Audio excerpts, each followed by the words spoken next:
Randall Pugh is a retired vet who acts as regional investigator for the British UFO Research Association. Pugh is most famous for his BUFORA investigation of the February 1977 UFO encounter with the 14 children of Broadhaven Primary School in Pembrokeshire, Wales, United Kingdom. Additional events in the area, known as the Broadhaven Triangle, were assembled into his 1979 book, The DYFED Enigma, Unidentified Flying Objects in West Wales. DYFED is this region, now a preserved county of Wales that includes the current westernmost county of Pembrokeshire. That a superior ET intelligence might choose this region for a display to nudge humans awake appears rooted in the Celtic and Welsh language origins of its name as related to sheep.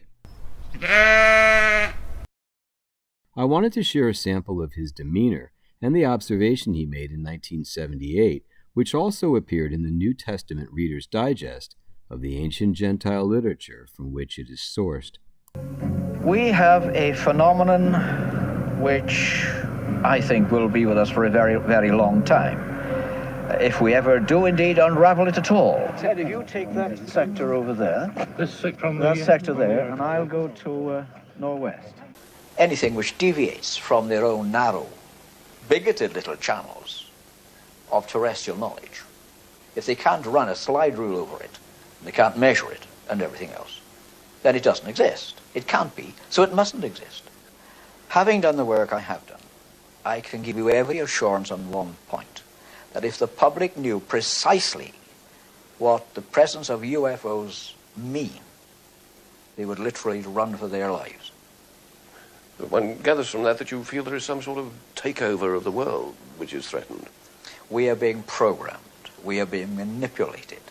There is an intelligence far beyond anything we can appreciate or realize. We are just puppets, John, in every sense of the word. And where is this intelligence based?